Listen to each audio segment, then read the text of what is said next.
Alors, c'est un énorme plaisir pour moi d'être avec vous encore une fois de plus cet après-midi. Et merci beaucoup de vous joindre à moi. Mon nom, c'est Gisèle. Alors, je vous parle depuis le Canada. Voilà. Aujourd'hui, notre nouveau sujet, ça va parler de la vengeance. Hein? La vengeance. Qu'est-ce qui fait qu'à un moment donné, dépendamment de qu'est-ce que nous avons rencontré, on veut se venger? Est-ce qu'il faut se venger? Est-ce qu'il n'y a pas d'autre moyen de passer à travers une trahison que de vouloir se venger de cette personne-là? Et quelles sont les conséquences de la vengeance? Hein? Vous savez que vous pouvez vouloir vous venger contre une situation et ça se retourne contre vous. Ok? Dans la société moderne, on n'est pas autorisé à se faire justice. Quelle que soit la situation, quelle que soit la trahison, quelle que soit la douleur que vous ressentez suite à un événement, vous n'avez pas le droit d'aller vous venger directement. Vous n'avez pas le droit d'aller, par exemple, vers l'agresseur qui a peut-être commis un geste envers votre enfant ou envers quelqu'un qui vous est proche. Vous n'avez pas le droit d'aller directement, ok, aller au front et utiliser quelques moyens que ce soit pour pouvoir rétablir la justice selon votre perception. Ok? Sinon, c'est vous qui allez faire la prison. Voilà, donc c'est très important de noter ce que je viens de vous dire parce que souvent devant des situations, ok, la colère, la trahison, ça nous pousse à l'extrême. On veut tout simplement aller régler le compte de cette personne pour se sentir bien. Est-ce que c'est forcément la meilleure chose à faire? Est-ce que c'est la meilleure façon? Est-ce qu'il n'y a pas d'autres moyens? Ok, racontez-moi ici en commentaire si vous avez déjà été tenté de vous venger d'une situation. Si vous avez eu un événement qui s'est produit dans votre vie et vous avez voulu vraiment vous venger ou bien vous êtes allé vous venger, vous êtes allé venger quelqu'un pour pouvoir rétablir une certaine justice selon vous, vous êtes allé au front pour venger quelque chose, pour venger quelqu'un. Vous êtes allé et comment ça s'est passé? Dites-moi en commentaire. Parce que la vengeance, c'est vraiment une réaction qui est complexe. Ok? C'est une réaction complexe. Parfois, tu vas dire, ok, je le comprends. Ok? Tu peux dire, je le comprends. Mais est-ce que c'est parce que tu le comprends que tu dis, tu ferais la même chose que cette personne a fait? Hein? Donc, ici, récemment, ça s'est passé ici à Montréal, au Canada. Il y a un papa, ok, parce que son enfant se faisait intimider à l'école, ok, son fils, son adolescent se faisait intimider à l'école, et donc son fils a été pris en partie par un groupe des élèves, un groupe d'élèves qui s'est vraiment acharné contre son enfant et a tabassé son enfant, ok, à coups de pied. Vous savez comment les adolescents peuvent être souvent méchants. Alors ce papa-là, qu'est-ce qu'il a fait? Il a voulu donc venger son enfant. Il est allé à l'école, il est allé à l'école secondaire, il est allé dans ce collège, ok?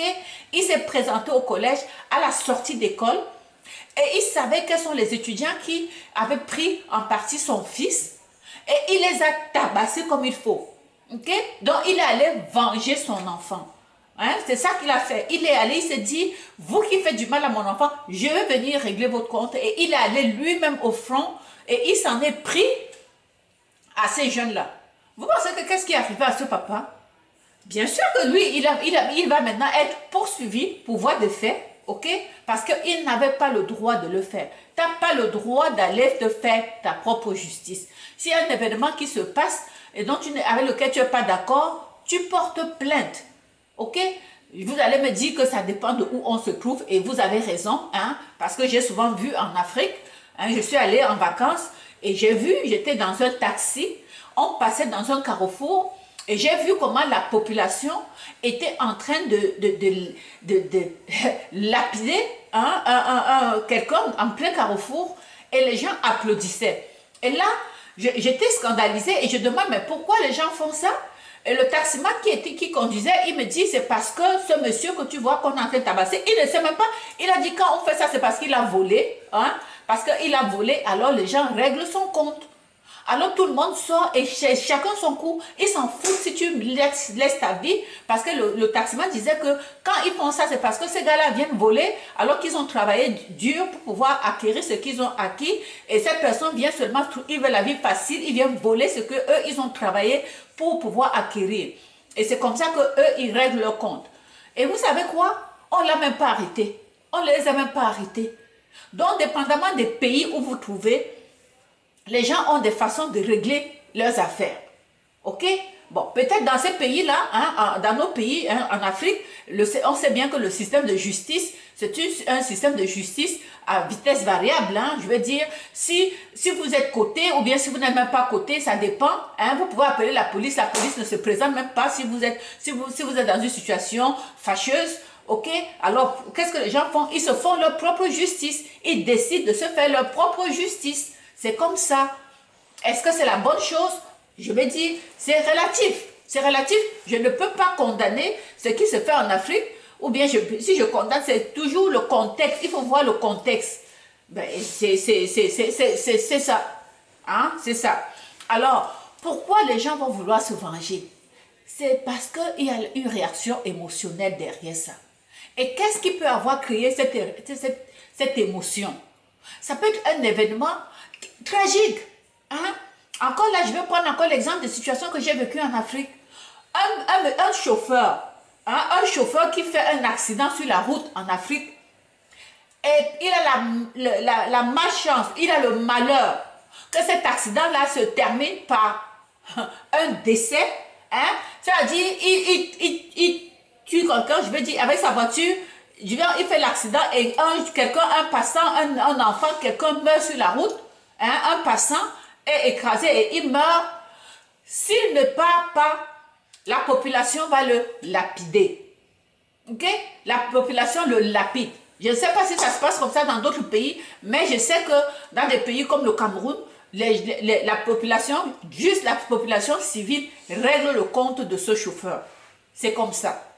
Alors, dépendamment de où vous vous trouvez, l'émotion, hein, la rage, la colère peut amener des gens à utiliser certaines pratiques de vengeance pour pouvoir rétablir leur justice à eux, pour pouvoir accepter ou bien pour pouvoir faire, je ne sais pas moi, le deuil d'une situation qu'ils ont vécue. Ok? Donc, il y a la trahison. Hein? Pourquoi les gens vont être... Ok, il y a des gens ici. Refuser ici. Ok. Donc, pourquoi les gens vont être en colère ou en rage? Parce que tu as été trahi. Hein? Il y a la trahison. Il y a l'injustice. Quelque chose qui vous a offensé. Ça va créer quoi? Ça va déclencher une colère en vous. Qui n'a pas vécu les situations où un homme a surpris sa femme en flagrant délit avec un autre? Qui n'a pas écouté ça? Qui n'a pas eu vent de ce genre de situation? Et quand vous êtes témoin de ce genre de situation, généralement, les hommes, ils réagissent très, très dur. Même il y a des femmes aussi qui vont réagir avec tellement de colère qu'elles vont poser certains gestes qui peuvent être regrettables. Okay? Donc, devant des situations de colère qui vous poussent à vouloir vous venger, vous devez prendre du recul. Prendre du recul. Je sais que vous pouvez vous dire que c'est facile de le dire et que c'est facile de le dire, mais que c'est difficile de mettre en pratique quand on est devant le fait, quand on est devant la situation. Ok? Parce que la rage, la colère qui crée une douleur en nous. Ok? Cette douleur-là est tellement forte que pour que tu te débarrasses de cette douleur, tu as tout simplement envie de faire souffrir l'autre personne. Et je pense que c'est ça qui pousse les gens à vouloir se venger, absolument. Parce que la douleur est là. Ok? Et la personne va retrouver un certain soulagement, tout simplement en sachant que lui aussi, il t'a fait du mal. Il veut que tu souffres comme lui. Il veut que tu subisses le même sort que lui. C'est ça. Mais tu vas te poser la question, pourquoi l'être humain agit de la sorte? Hein? Est-ce que c'est par recherche de justice que les gens vont pouvoir vouloir se venger? Parce que ça peut être une raison pourquoi les gens vont vouloir se venger. Parce qu'ils veulent rétablir une certaine justice, hein, à leur façon. Ils veulent rétablir un certain équilibre. Hein. Certaines personnes vont ressentir un besoin de rétablir ce sentiment-là d'équité, qu'ils vont aller faire leur propre justice. Ils s'en foutent s'il y a la loi, ils s'en foutent s'il y a un règlement. Eux, ils décident que leur règlement, de toute façon, le règlement qui est établi par la loi, eux, ils jugent que ce n'est pas assez juste. Ils jugent que ce n'est pas assez bonsoir, bonsoir, bonsoir, petite Inde. Ils jugent que ce n'est pas assez, que cette justice-là n'est pas juste. C'est pour ça que eux, ils vont maintenant aller utiliser d'autres moyens. Et vous savez quoi? La population est généralement pour ces gens-là. La population est derrière ces gens-là parce que effectivement, la justice, très souvent, c'est souple, hein, ça prend le temps et souvent la personne va aller, on va lui donner par exemple de passer, d'aller en prison en sursis, c'est-à-dire qu'il est chez lui, il n'a pas le droit de voyager, mais il circule encore dans la société avec toute l'atrocité du geste qu'il a dû poser et on ne le met pas en prison. C'est pour ça que certaines personnes vont aller se créer leur propre justice, même s'ils n'ont pas le droit de le faire. Donc pour eux, ils sont à la recherche d'une certaine équité. C'est pour ça que certaines personnes vont aller poser certains gestes de vengeance, même s'ils n'ont pas le droit. Ok? Et c'est comme ça, vous ne pouvez pas empêcher. Mais est-ce que, et là je reviens sur le fait que, est-ce que c'est une bonne chose? Que la vengeance condamne toujours. Amen. Lorsque l'on met Dieu, attends, Dieu a l'humain avec des émotions que nous devons contrôler. Effectivement. Donc, il est très important lorsque vous êtes confronté à quelque chose qui vous a affecté. Hein, ce papa-là dont je vous parlais, hein, ici au Québec, le papa, son fils, c'est sûr, moi-même quand je voyais la vidéo où on était en train de tabasser ce jeune, moi aussi j'étais en train de crier ici chez moi en regardant cette vidéo. Je me disais, mais comment on peut dans un collège, les élèves peuvent s'en prendre à un autre comme ça et ils sont nombreux contre un. Vous pensez que le parent qui voit ça, il a mal? Et le papa, il s'est préparé, il est allé là-bas au collège, même son enfant ne s'attendait pas à ce que son père vienne. Son père ne lui a même pas dit qu'il allait venir le venger. Son père est allé à la fin de l'école et il savait les élèves qui ont fait ça à son enfant. Il a pris ça sur lui. Il a dit, je vais aller, on va me condamner, mais il faut que je venge mon fils. Et c'est comme ça qu'il est allé faire ça. Et ça, c'est la bonne chose. C'est à chacun de juger, mais ce qui est sûr, il ne faut pas se faire justice. Il ne faut pas se faire justice si tu es dans ces pays-là. Mais j'ai fait bien la part des choses. Si tu es en Afrique, hein, les gens utilisent des tactiques qui, en Afrique, marchent. Parce qu'il y a des voleurs qui sont souvent impunis. Et si tu vas voler en Afrique, tu vas voler dépendamment du pays. La population civile sort et te lynche sur la place publique. Si tu vas voler, tu vas faire des gestes, tu vas poser des gestes. Ces gens-là qui vont jouer avec les enfants, tu fais ça en Afrique, on te lynche. Ok? Est-ce que c'est la bonne chose? Toujours est-il que ça règle des situations. Ça règle des situations en Afrique. Donc, chaque pays, chaque contexte, il faut tenir compte de ça. Mais en règle générale, devant une situation où la colère monte, où tu sens que si tu vas agir, tu vas poser un geste regrettable, il faut t'arrêter. Il faut marquer un temps d'arrêt, prendre une bonne respiration, ok? Sortir marcher, ou bien crier à tue-tête quelque part, ou bien parler à quelqu'un, mais de grâce, ne prends pas la décision d'aller tout de suite. Et c'est la même chose même quand tu es dans une situation où quelqu'un t'a lancé une parole, quelqu'un t'a blessé. Tu sais très bien que il faut que tu l'insultes aussi. Il faut bien que tu lui lances aussi une parole blessante, que tu le blesses aussi, même par les paroles de grâce. Si tu dois répondre à cette personne, soit tu lui réponds verbalement, mais il ne faut pas écrire. Parce que les écrits, ça reste. Ok? Parce que ce que je vous dis là, j'ai déjà fait cette erreur-là. À un moment donné, quelqu'un m'avait vraiment touché. Et moi, j'ai fait l'erreur d'écrire. Ok? Il ne faut pas écrire. Tu parles à la personne. Tu peux laver la personne comme il faut, comme on dit souvent. Tu le laves bien au téléphone. Mais il ne faut pas aller écrire. Parce que quand tu vas écrire, ce que tu as écrit, ça va se retourner contre toi après. Ok? Donc, c'est pour ça que la vengeance, souvent, quand tu vas te mettre en avant pour te venger, ça peut se retourner contre toi après. Et c'est toi qui es en train de te venger. C'est toi qui finis en prison. Et la personne qui t'a attaqué s'en sort. La personne qui a été fautif au départ, il a une peine moins lourde que toi. Ok? Donc, il faut faire attention de se mettre en avant des choses pour pouvoir rétablir ta propre justice. Porte ta plainte et reste tranquille et attends. Si tu es ici en Occident, ok? Si tu es en Occident, porte ta plainte et tu attends parce que la justice ici, c'est une justice qui est vraie. C'est une justice qui fonctionne.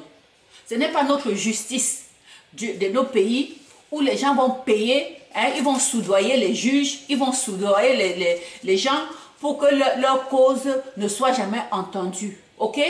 Voilà, donc c'est pour ça que les gens, à un moment donné, quand ils attendent trop et il n'y a rien, ils vont agir. Les gens vont même aller utiliser par les pratiques, hein, la sorcellerie et tout ça, pour pouvoir atteindre la personne qui a fait du mal. Voilà, donc chaque pays, son contexte. Pourquoi les gens vont se venger? Parce que, comme je vous ai dit, la vengeance n'est pas recommandée. Ok? Et l'alternative à la vengeance, est-ce qu'il y a d'autres alternatives? Est-ce qu'il y a d'autres choses que nous pouvons faire lorsque on a été affecté par une situation? Qu'est-ce que nous pouvons faire autrement pour pouvoir sortir ce que nous avons dans nous? Ok? Il faut pratiquer le pardon. Je sais que c'est facile de dire. C'est facile de dire, moi-même qui vous dis ça, je ne pratique pas le pardon sur tout. Moi, je suis aussi quelqu'un qui peut être rancunier, dépendamment des situations, ok? Et j'ai compris une chose, que quand tu es rancunier, c'est toi qui souffres dedans. Moi, je suis en train de travailler ça sur moi-même. Moi-même, je travaille ça. Il y a eu la même chose en France, une mère qui s'est vengée, son fils s'est tapé à l'école le lendemain, elle-même est venue venger au point où tu parles, c'est soulevé. C'est bon, c'est ça. Donc, vous voyez, ce sont des faits qui se retrouvent.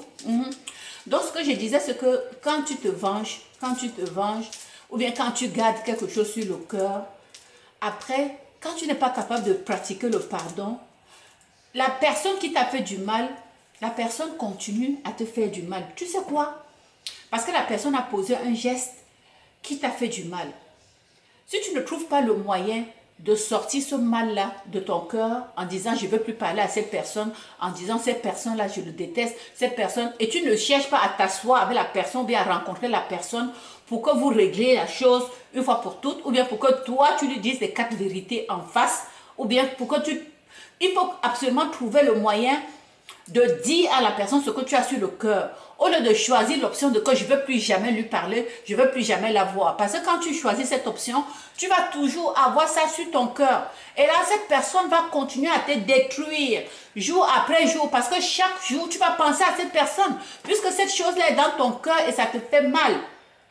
Vous comprenez? Chaque chose est toujours dans ton cœur et ça te fait mal. Tant que tu n'as pas demandé, tu t'es pas assis avec la personne pour pouvoir discuter du problème et voir s'il y a solution ou pas, ou bien pour passer à autre chose, il faut absolument que tu parles à la personne. Sinon, tu es en train de te détruire. Croyez-moi, je suis passée par là. Moi, je suis aussi, j'avais des choses ici et j'avais dit, c'est fini, c'est fini. Tu restes de ton côté, l'autre reste de son côté. Mais chaque fois que tu penses à cette personne, à un moment donné, je me suis dit, mais tiens, Gisèle, mais tu es en train de mourir pour quelqu'un qui est rien dans ta vie. Il faut la sortir de ton cœur. Sors cette personne de ton cœur, va t'asseoir avec la personne. J'ai demandé à rencontrer la personne. On s'est assis, on s'est dit les 4 vérités. Là, tu vides. La fille s'excuse, elle se dit, oh, c'est pas ce que je pensais, ou bien whatever. Bref, même si tu la crois ou tu la crois pas, à partir du moment où elle dit, elle s'excuse, tu dis, ok. Même si dans ton cœur, tu ne penses pas que c'est vraiment une excuse vraie, mais à partir du moment où elle dit, je m'excuse Gisèle, ce n'est pas ce que j'ai pensé, même si tu penses qu'elle raconte des histoires, accepte-le pour toi-même pour pouvoir passer à autre chose. Mais tu sais dans ton cœur que votre relation ne sera plus pareille. Tu sais dans ton cœur qu'à l'avenir, tu vas te méfier de cette personne. Mais au moins, pour l'événement X, tu fais ça pour passer à autre chose. Ok? Donc ça, c'est la première des choses. Ça, c'est la première alternative à la vengeance. Au lieu de rester là et penser à la vengeance, il faut procéder au pardon. Apprendre à pardonner. Pardonner ne veut pas dire que tu oublies, non. Mais tu pardonnes en disant, ok, pour cet événement, oui, j'accepte ce que tu me dis, et puis on va passer à autre chose. Moi, je te dis les 4 vérités et je t'éjecte de ma vie juste après. Je construis un mur. Ça, je suis d'accord. Moi, je suis pareil, hein, petit homme. Moi, je suis pareil. Je suis pareil. Je sais qu'on ne peut pas oublier, mais je sais qu'on ne peut pas. Mais il faut absolument t'asseoir avec la personne et puis tu libères ton cœur et puis c'est tout. Après, tu prends ta position. Voilà, c'est tout. Donc, par rapport à l'alternative, à la vengeance, je vous ai parlé donc du pardon, ok? Vous pouvez chercher aussi la justice. Pourquoi la justice? Parce que la trahison implique des actions qui sont illégales, hein, ou injustes. Alors, en utilisant la voie de la justice, la loi, on va utiliser la loi, hein, pour régler la situation. Hein, si toi, par exemple, disons que, je ne sais pas, tu as été, je ne sais pas moi, tu vis dans un appartement et puis ton propriétaire, je ne sais pas moi, il est venu, il a changé tes clés de façon illégale, j'en sais rien, je dis n'importe quoi. Et toi, tu peux pas aller contre ton propriétaire, mais tu portes plainte. Tu portes ta plainte et tu attends. Ça va finir par aboutir. C'est l'homme de la justice, mais dis-toi que tant que la justice n'a pas siégé, la personne ne peut rien faire. Ok? La personne ne peut rien faire. Je vais dire, quand je prends l'exemple des propriétaires que je dis, les gens vivent dans les maisons. Pendant des mois, ils ne payent pas. Le propriétaire, il a une seule envie de te sortir de la maison. Est-ce qu'il a le moyen de te sortir? Non. Il n'a aucun moyen de te sortir de sa propre maison. Il est obligé de suivre la voie de la justice. Et c'est seulement la justice qui va t'éjecter. Mais juste pendant ce temps-là où la justice est en train d'agir, hein, la justice n'est jamais pressée, la justice prend son temps. Et pendant ce temps-là, la personne vit chez toi. Et souvent, certains propriétaires vont commettre certains gestes parce qu'ils en ont marre de voir le locataire qui vit chez eux sans payer de loyer, hein, sans rien payer. Après ça, ils ont envie d'aller se faire justice. J'en ai vu ici. Qu'est-ce que certains propriétaires font? Ils s'en vont dans leur propre maison et puis ils vont d'abord couper le courant pour que le locataire qui vit là, qui n'ait plus accès à l'électricité. Ils vont couper l'eau, ils vont poser certains gestes qui après se retournent contre eux. Après, maintenant, quand la justice va passer, le locataire va maintenant porter plainte contre le propriétaire. Et maintenant, c'est le propriétaire qui est en train de dédommager le locataire. Vous comprenez? Donc, c'est pour ça que quand toi, tu décides d'aller te faire ta propre justice, ça se retourne contre toi. Surtout ici. Donc, il ne faut même pas essayer de chercher à établir ta propre justice parce que tu vas payer. Tu vas payer ça de ta propre poche. Voilà. Ok. La justice n'aide pas. Non, c'est sûr. Bon, Pétion demande parfois la justice n'aide pas. Que faire? Bon, la justice n'aide pas. Que faire? Je vais revenir encore dans le contexte. Si tu es dans un pays comme celui-ci où la justice n'aide pas, tout ce que tu as à faire, c'est de trouver un compromis avec la personne. Essaie de trouver un compromis. Ça revient toujours à ce qu'il vaut mieux s'asseoir et parler avec la personne. Utiliser la voie de la médiation pour pouvoir minimiser les faits. Ok? Parce que si tu ne fais pas ça, c'est toi qui vas payer. C'est toi qui vas souffrir là-dedans. Parce que la justice, de toute façon, j'ai vu ici, pour sortir les gens de la maison, ça peut prendre jusqu'à 1 an et demi, 2 ans. Pendant ce temps, tu as une hypothèque à payer et la personne vit chez toi gratuitement. Ok? Donc, essaye la voie de la médiation pour pouvoir t'en sortir. Voilà, c'est tout ce que je peux dire. Ok? Et il faut essayer